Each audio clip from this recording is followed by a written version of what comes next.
You are now listening to the Hunter's Advantage podcast. We preserve the history and sport of hunting through curious conversation and action-packed hunts, as well as offering you tips and strategy for more successful hunts.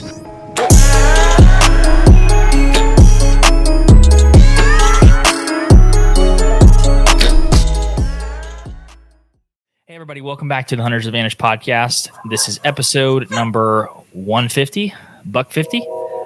And Hunt Talk episode number 17. It has been a long while since we've been able to do a Hunt Talk episode because I don't know about you guys. That's a 150. Yeah. February through April, or February and March, not much to hunt in our neck of the woods unless you want to freeze for a coyote. So we have not done one of these in a in a long minute. Has there been anything you hunted, Jake, in February or March? February or March? Besides targets at the No. But besides hunting for arrows, you mean? Yeah. That's about the only thing I've hunted. And even, now it's April right now. We're in the midst of turkey season. Even though Jake and I are not turkey hunting savants, we do dabble. We dabbled last year.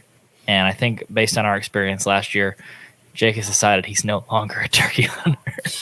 I don't think it was just from the one last year. I don't know. We've talked about this before, how we think what really makes you tick in the hunting world kind of circulates around your upbringing a little bit, because our upbringing was, fishing and then whitetail hunting, correct? It's all and to do. Yeah, and to this day, that's what kind of makes me tick. I love whitetail hunting. That's my go-to. If I was to pick one thing in the world, it'd be whitetail hunting. But also, springtime's kind of rolling around, and as me and you talked about, I've had a very bad itch to wanting to fish. Don't care what it is. It could be trout fishing, bass fishing, catfishing, anything. I'm about to do a lot of that here soon. But with that being said, growing up, I didn't shoot my first turkey until 2020, and I shot it in the fall just because I had a group of 15 turkeys come by my blind on clockwork. And I ended up shooting one with my bow then. And that was my very first turkey ever. And that was my first experience kind of turkey hunting, at least on private land and stuff. But other than that, I haven't really before and really don't have a desire now unless it's just like a super good opportunity. So we had a good opportunity last year where we traded some work for getting to go on a turkey hunt. And, it was up in Northwest Oklahoma, and dude, when you talk about the easiness of turkey hunting, this is about as easy as it gets for turkey hunting. We were in a hay bale blind, they were coming through every single day. There was a camera, and we went in, and we let you shoot first, right, with your bow? Right. I had a bow, and then you brought your, what is it, 20 gauge? Yeah. And our thinking is, let's try to double up the very first morning, in and out super quick. And the stealthy way with the bow, we thought would be a good idea to shoot first. And so that's what we did. I was up first to bat trying to shoot one with the bow. And then if there's multiple toms, how usually when you shoot one, even with the shotgun, the other one will kind of go over there and start attacking it as it's kind of flopping on the ground. That's kind of the situation we were hoping for. Well, I don't know what time it was. It wasn't very long into the hunt. I drew back on a tom, pretty nice tom that was kind of walking into the decoys, and right as I shot, a big gust of wind hit about probably 80 miles an hour, and then the turkey ducked. And then I missed. But yeah, that was my experience, my latest experience turkey hunting, I should say. It was windy that day, though. I do remember that because in the video you can see the fans going back and forth. We ended up getting one tom on that hunt, and it was with a shotgun. But fast forward, so to say, I kind of want to do preface a little bit on my turkey hunting experience. I've killed one Texas turkey. I've killed a few in Oklahoma, and then Jake and I went to Mississippi one year, and other Jake. Yeah, Jake Ayers refused to buy turkey chokes because we were in college. And so I was like, I'm shooting my factory full and we shot them at paper, and our effective range was like 30 yards, like ethically. We had so many birds that week come by like 40, 35, and so we never got a shot. So that's my only time traveling to hunt turkey, and I'm actually going to travel hunt turkey in Wyoming, of all places, in the next month, which is going to be fun. But I typically wouldn't travel 18 hours to hunt a turkey, or 12 hours, whatever it is, to hunt a turkey. But this weekend, went up to Southwest Oklahoma with Jake, and it's a pretty awesome place to hunt turkeys. Like, if you're into that kind of hunting, it's a great place because there's the backdrop's beautiful. There's mountains everywhere. And the first morning that we went was pretty interesting because we, you'll think this is funny. We pulled down into this gate, and Jake's like, well, let's just preface the evening before. We went and tried to roost some birds. We saw one Jake and one hen on this one section we were trying to hunt.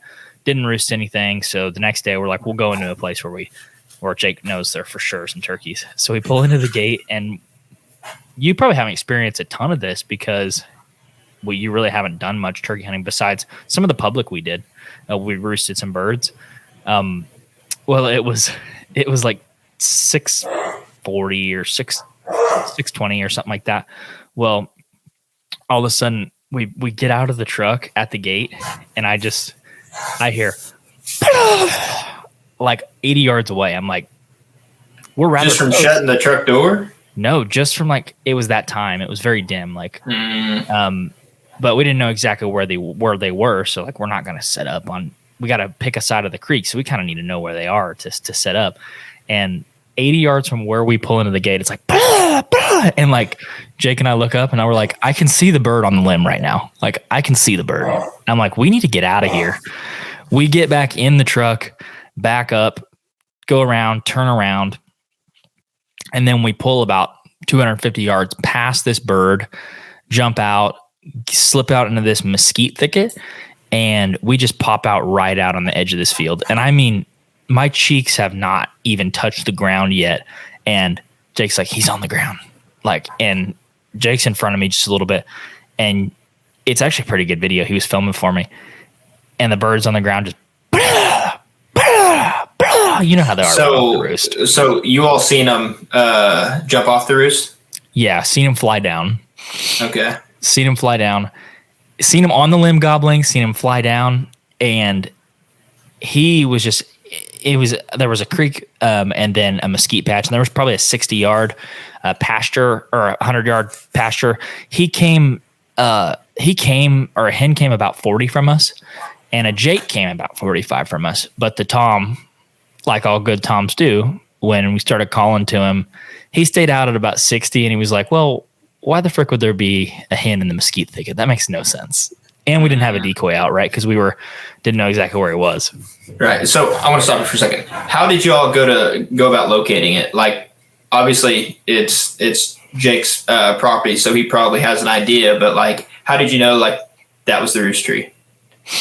Did y'all do like any of the owl calls like right by the gate, or were they just already sounding off for some reason? They were by the time we got out, they were already sounding off. I mean, typically the way that I've been taught, or I've seen other people roost birds for the most part, because I'm probably a pretty novice turkey hunter, is they really like cottonwoods and really big trees like that along water, along creeks, rivers, that kind of stuff. And if you were looking for the biggest tree with the no foliage, dead limbs on it, that's typically the kind of tree that a turkey's going to roost in. And there was just, in that creek bank, there was just one cottonwood that stood higher than every other tree by 10, 15 feet, and you just see birds hanging off of it, which I still think roosting is such a weird. It's weird. I think roosting's a bird that has to go up in a tree and sleep there, but spends 99% of its time on the ground. That's just odd to me, but it's pretty cool. Was there only one? Like, was there only one Tom? One Tom, one Jake, and maybe a couple hens. And the population's been struggling a little bit out there, but not to the point where you don't need to shoot a Tom. There were several other Toms around, but just in that one particular roost, there was only one Tom on that roost.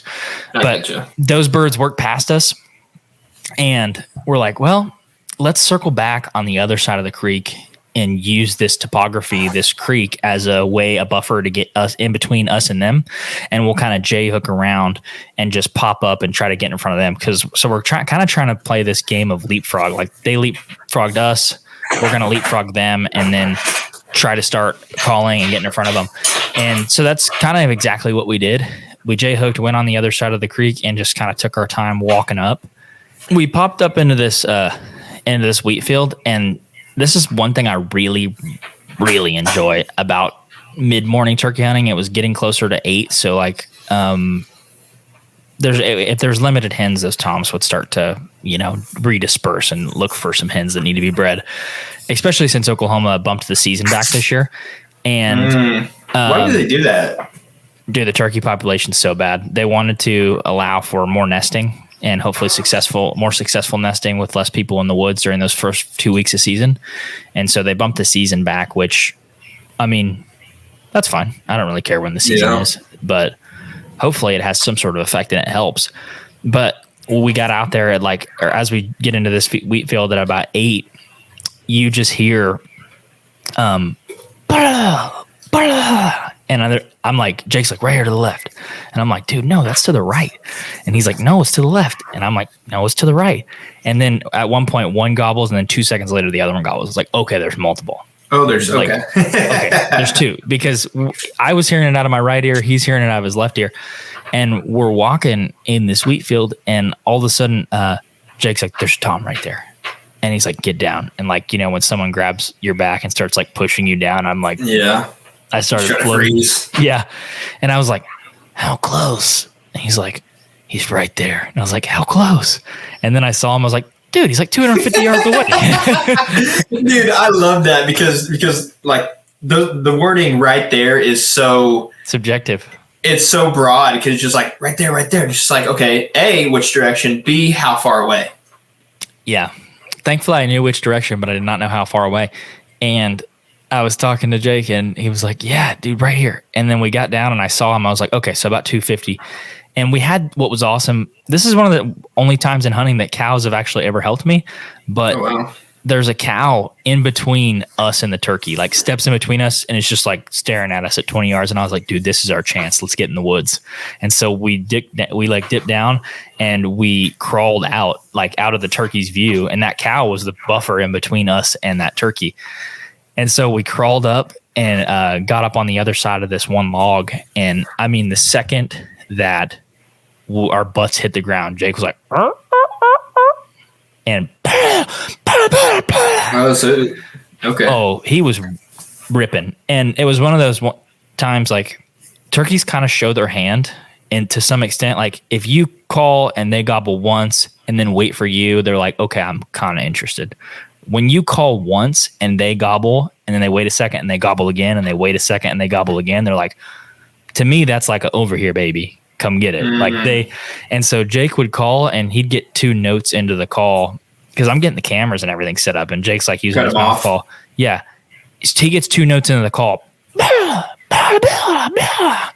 I'm like, oh dude, he wants it bad. And he's 250 out when he starts hitting, and he's just progressively getting closer. And you have eyes on him or no? No, because when we got into the trees, and getting set up, we're hearing him, but we're not seeing him. And the first time we could possibly see him was going to be about like 30 yards. And so I'm not kidding. By the time we made the first call, it was maybe 45 seconds later, and he's on us. Like, so he covered 200 yards in like 45 seconds. And I didn't know anything about the bird. I knew it was a tom. That's the only thing that I knew. And at the first thing I see is just full strut come around the edge at 30. The Hunter's Advantage podcast is powered by Out on a Limb Manufacturing. Out on a Limb is a family-owned company based right here in Oklahoma that makes tree stands, saddle platforms, climbing sticks, and so much more. Christian, I have a quick question. What's that? What bites down harder, a hippo or an alligator? No idea. It's a trick question. The Ridge Runner 2.0 bites harder than both of them. But all jokes aside, we use these products all across the land on public or private. These help us get into any tree we want and hunt where the deer actually are. Most men go to the grocery store for their meat, but these products help you go to God's grocery store. I have used the Out on a Limb Ridge Runner 2.0 and the Shakar sticks for the last few years hunting public land bucks, and I've actually shot several bucks out of this setup. If you want to support the podcast and get some Out on a Limb equipment, make sure to go to outonalimbmfg.com and use code HNTA10 for 10% off at checkout. Once again, if you want to support the podcast, go to outonalimbmfg.com and use code HNTA10 at checkout for 10% off. Now let's get back to the podcast. Every time that Jake was hitting the call, this bird was cutting him off, and not only cutting him off, hitting 4 gobbles. And like I said, he literally closed 200 yards distance in 40 seconds, which without flying, that's pretty quick.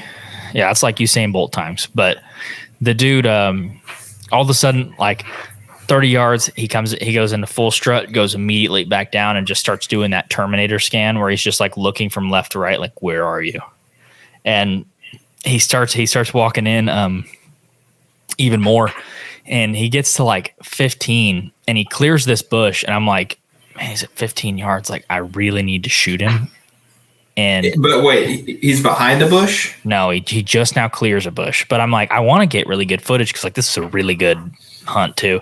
And he's at 15, and I'm just like, he's at 15 yards. He's fixing to probably bolt. So he's behind the. It wasn't a thick bush. You can see him through it, but he's behind it, and I just boom, and you just see a dust cloud just right in the face. Good. And Jake was like, man, I was gonna tell you that you should have waited 10 or 10 seconds, and then he would have been past it. And I was like, yeah, but 1 in the hand is better than 2 in the bush. And you know how many times I've been like, oh, I'm just going to wait just a second, get that perfect footage. And It's so easy for them to go, nope, turn around and just gone. They go between bushes, or they fly even, and gone. No, I mean, I totally agree with you on that. But the thing is, so if it's a whitetail, definitely take 1 in the hand, right? Because we've already had too many experiences where it's just let's try to get them to come out, step away from that tree just a little bit further, or I'm going to try to get a few seconds of footage before I draw back and take the shot. We've had those scenarios, and so it's yeah, I think you made the right call on that. But then again, it's just for one of those species that you really don't like, it ain't a make or break. If a 140 busts you and it runs off out of your life, you're just damn it. But if a turkey, and your turkey had a great beard too, if one of those run out of your life, or at least out of my life, it's just it is what it is. It is if I went 15 minutes from home, but when I drove 6 hours one way, I'm like, no, and I wanted to shoot one. Turkeys definitely. I don't hate turkeys in any way. I'd love to shoot one every single year if I could. It's just not one of those animals that would use my very limited vacation on hunting on a normal occasion. But this bird was awesome. I'm not going to downplay it in any way. I love shooting turkeys in the face, especially with a shotgun. I love shooting most things with a bow, but there's something about shooting a turkey with a shotgun that just gets me going. And 11, my biggest turkey ever shot, 11 and a quarter beard. That's freaking big. That's a good one. I thought you were going down there after a double beard. That was the first. So you remember that first morning that we talked about? We went and roosted, and there was just a Jake, or that first evening there was just a Jake and a hen. That was the spot that we were looking for that double beard, and never roosted him. He was one of those birds that they were getting on camera once a day. Just odd times, 10 a.m., 3 p.m. And we never roosted that bird. We ended up seeing a bird about a half a mile away on a wheat field that could have been him or one of those toms, but that double beard wasn't anything that I was going to hold out for. And what's funny is the tom that I shot, I didn't even see the beard on him till after I shot him. I just knew he was a tom based on the gobble and then the full fan. And I shot him, and you'll see when we release the video, but when Jake rolls him over, he's like, dude, he's a slaunch. With the beard. It was funny. Jake on post shot recoveries and stuff like that. He's pretty good, because that funky buck you killed there a few years ago, that had like the weird kicker on the side. Didn't he walk up to it and like get behind it? It was like, this thing's like a motorcycle. Yeah, he grabbed it. It was like, yeah, it was funny. He's like, dude, this is a slaunch. Because, when you think of 10 plus or 11 plus inch beards, you're going to think of an Eastern subspecies. They just have longer beards. They gobble louder. Rios aren't known for having extremely long beards. Granted, 9.5 inch beard is a good beard on a Rio. 10-inch beard is a great beard on a Rio. I'd never kill one over 10 before. And I think I've killed 6 or 7 turkeys, never one over 10.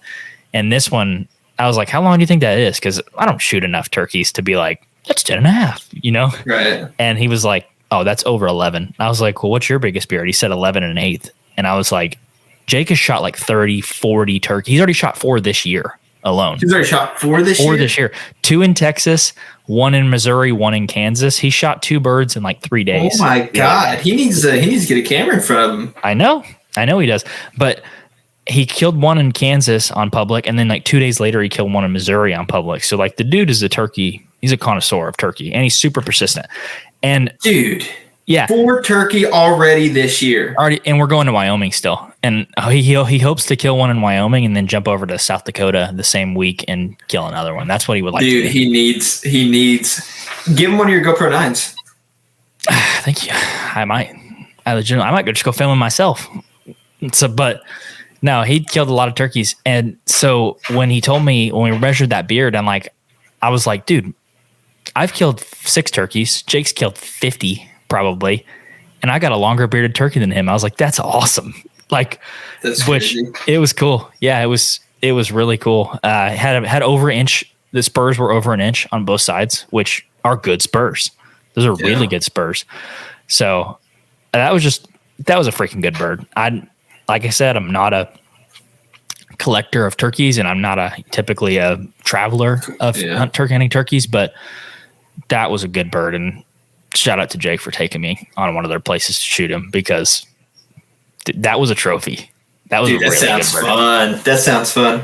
Yeah. I don't know what we have up here, Rios or Easterns or they're hybrids where you're at. They're hybrids. Okay. Yeah. Mine was 9.5. So, and that's a good beard. 2 inches, an extra 2 inches, dude. That's crazy.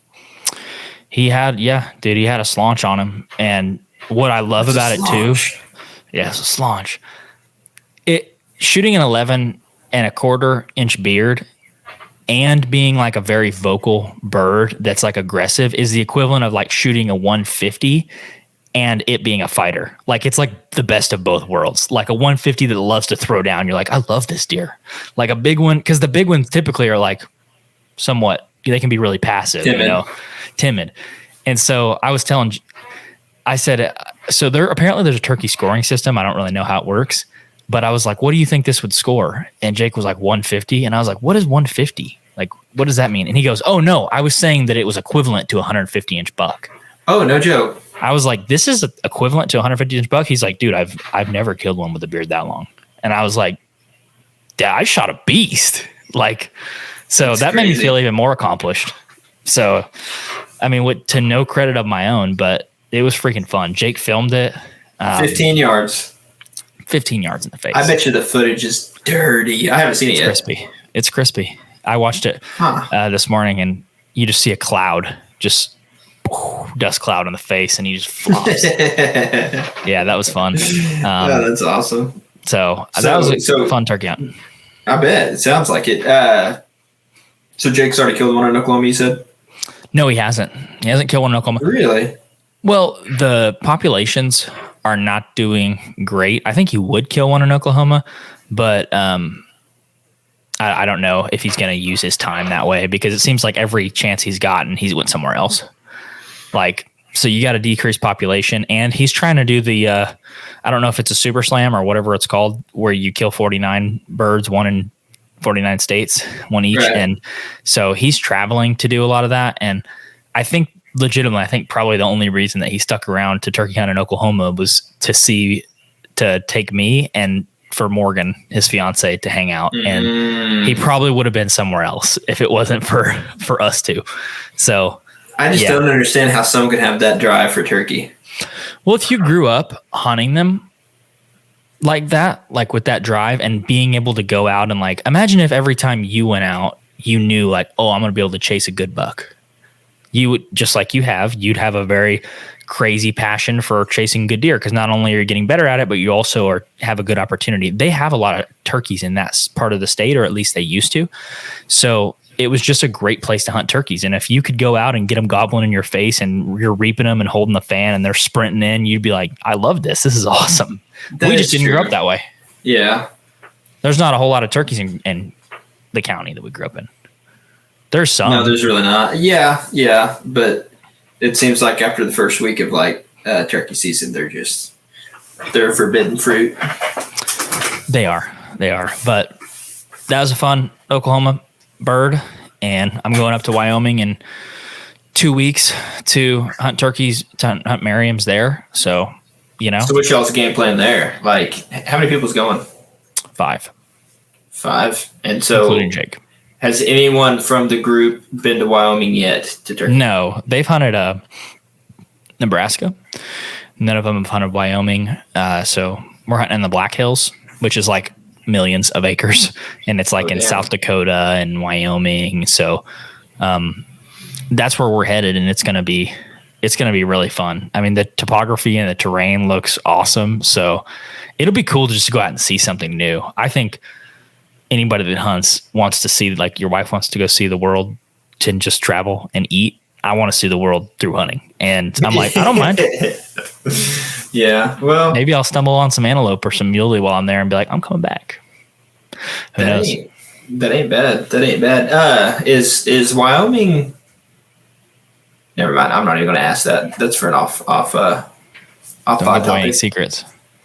Anyways, so basically, y'all are going in there just blank. Yep. Going in there with the blindfold, which, if you like hunting in public land, that's how it goes. And how many days? 7? 7.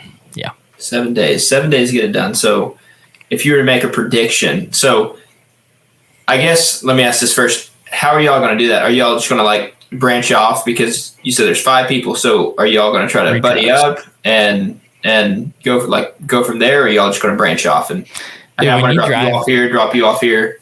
I don't know. We'll probably do the dropping off thing, because when you drive cross country to hunt something, it's like, hey, I'll film you or I'll hunt with you. Well, the agreement, if you hunt with somebody's shooting first. Right. And it's like, when you go that, now I wouldn't mind taking back seat, right? But I'm not like, it's not going to kill me if somebody else killed a turkey and I didn't. Now, if we went across country for hunting a mule deer and we were buddy hunting and somebody killed one and I didn't, I'd be like, dude, I should have split up. I should have went myself. Yeah. But I don't feel. How much is a turkey tag there? $90. $90? That ain't too bad. It's not terrible. No. So we'll see how it goes. I'm excited to go to Wyoming, and it's just a pit stop on the way to Canada for a black bear. But anywho, that was my turkey hunt, and it was such a good hunt that Jake and I sat there for probably 20 minutes after we shot the bird, and I was like, that is exactly how it should work. You walk out, you call, and they run from 250 to 15 yards. Like, if that happened every time, I'd hunt turkeys 30 days a year. Like, I really would if it worked out that way. That was just one of those ones where it just worked out, and it was a heck of a lot of fun. But anywho, we haven't done a hunt talk in a long time. God, it feels good about shooting. It feels good to talk about shooting something. Hopefully we have some more coming up. Before you guys go, we do have still a limited supply of HA hats. You can see the Funky Buck patch on my head, and then Jake has it. That's one of the rope style hats.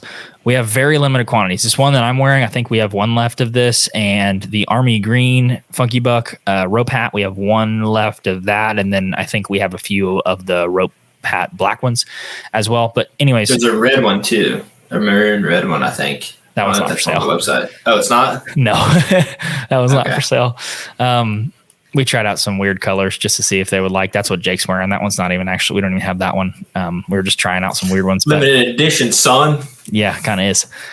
But anyways, if you guys want a hat we have logo patch hats, and we got some camo original logo patch hats. We have that stuff, but in very limited quantities. This stuff takes a long time to get. And if you guys have bought anything with custom patchwork on it recently, or seen the shipping costs, it costs a lot of money to get merch these days. It's expensive. So go check that out. I'm sure we'll do another order when we sell out of this one, but we're getting awfully close. Or if everybody will go to the YouTube and subscribe and we get like, I don't know, maybe like 20K, we'll do another giveaway and throw in some of these hats. We definitely will do some of that too. So one thing I did want to ask, we've been trying to get to this for a long period of time, but we're trying to get to 100 reviews on Apple Podcasts. We've got quite a few on Apple, quite a few on Spotify. Whatever app you listen on, make sure to leave us a rating and a review, preferably 5 stars. If you don't like the podcast, 1, I don't know why you're listening, and 2, keep it to yourself. Keep it to yourself. Don't leave a review. So if you guys would please do that, it would help us out a ton.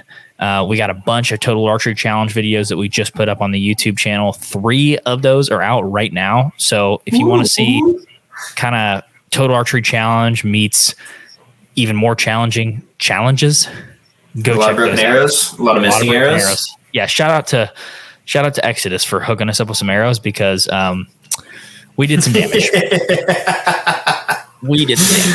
Yeah. So, anyways, we'll catch you guys in the next one. Thanks for checking us out. Love you. Bye.